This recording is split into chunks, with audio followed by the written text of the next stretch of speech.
So, the plan for the day was pretty loose. Check out some museums, wander around Phuket Old Town, and at some point replace my very broken sandals.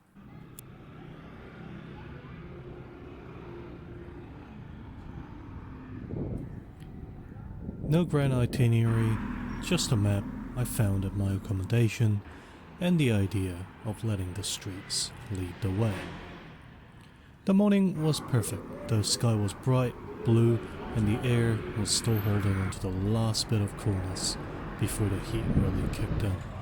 The streets were already filled with tourists, some in big groups trailing behind guides with tiny flags, others stopping every few steps for selfies, some of them in the middle of the road.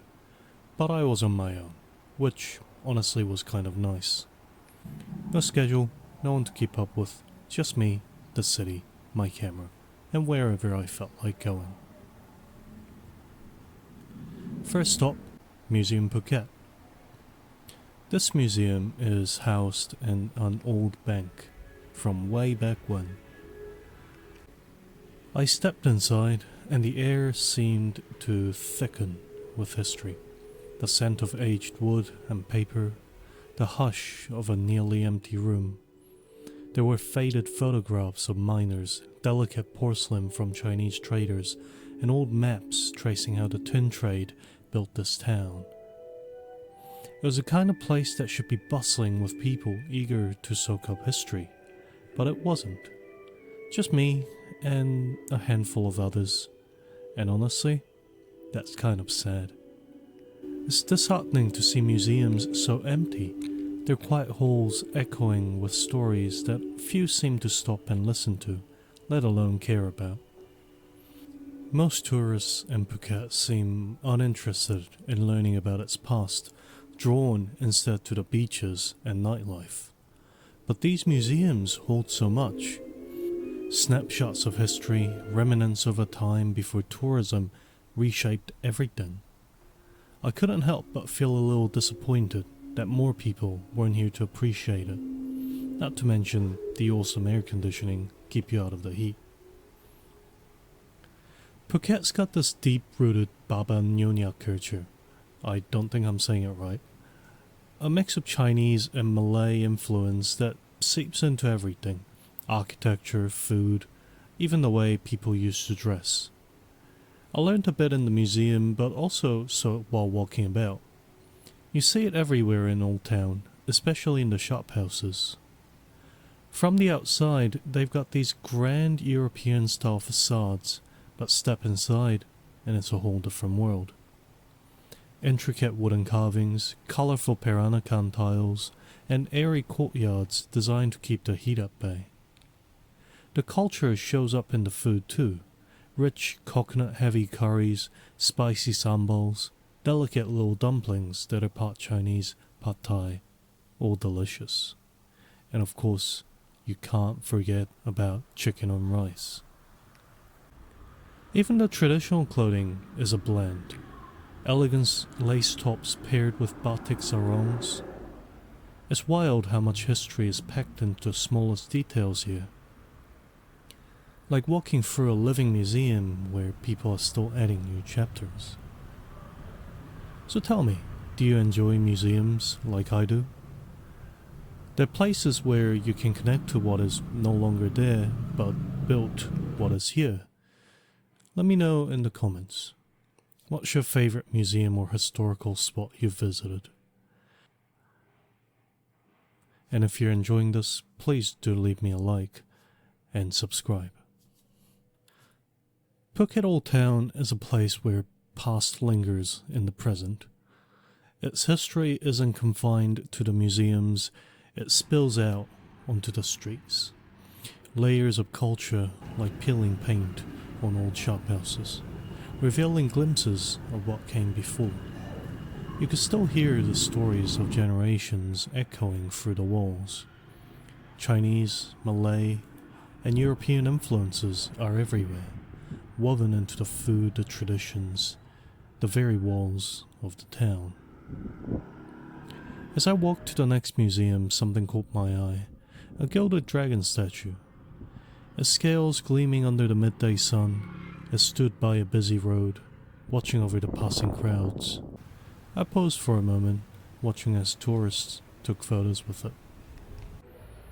The Philatelic Museum was next, tucked away inside a modest colonial building, what used to be the post office.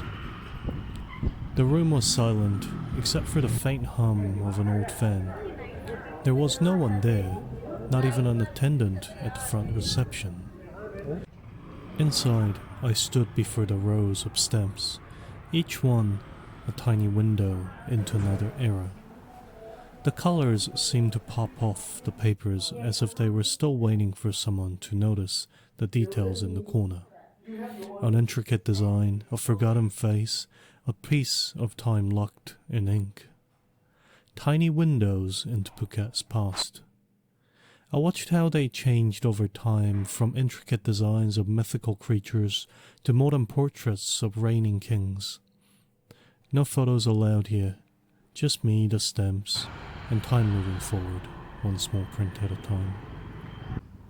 Then there was Chinpracha House, a Sino-Portuguese mansion that felt like stepping straight into another era. The scent of teak wood and incense fills the air, and the sunlight streamed through the open courtyard, reflecting off beautiful blue and white tiles. Inside there were old family portraits, silk-covered furniture, and gramophone that looked like they could still play a tune if you wound them up. The house had been carefully maintained, updated just enough to survive time, but still deeply tied to its past.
Phuket Old Town is a way of tucking things into its corners. Temples nestled between shop houses, hidden courtyards behind unassuming doors.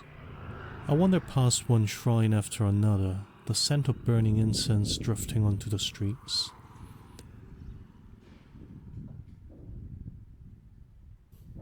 As I further wandered, hours passed. My feet ached, my camera rolls filled with My feet ached, my camera filling up with videos, and at some point I had completely forgotten about my original mission. I needed new sandals. Finding a shop that wasn't selling overpriced tourist souvenirs took longer than expected. I wandered beyond the heart of Old Town, where the streets grew quieter, past small family-run shops and faded storefronts. Eventually I stumbled upon a sleepy little mall where I picked up socks and underwear too, because honestly I've been wearing the same pair of socks for 10 years and they had a few holes in them. It was about time. And I don't think I really need to tell you about the state of my underwear. Come on, have you ever heard of personal bubbles? I asked the ladies who sold me my new socks where I could buy sandals, and they gave me some directions with a mix of words and hand gestures. It was just enough for me to find a tiny shoe shop hidden around the corner. Its shelves packed with more inventory than you could shake a stick at. A very enthusiastic family of shopkeepers ran the place. They let me try on a bunch of different jandals before I finally settled on a pair. They even knocked a little off the price, flashing warm smiles as they bagged up my purchase. This was a very interesting day. I learned a lot and I really enjoyed myself. And I had a goal of spending less than 500 bahts on this day, and I think I achieved it. I spent very little money, including food, including new sandals I bought, and I had a hell of a day. And most of all the museums were free except for the house. Have you ever had one of those moments where you set out for one thing but end up discovering something totally unexpected? I'd love to hear your stories. Share them with me in the comments below. If you enjoyed this little journey through Phuket with me, don't forget to like, share and subscribe for more adventures. I'd love for you to join me on the next one. Take care.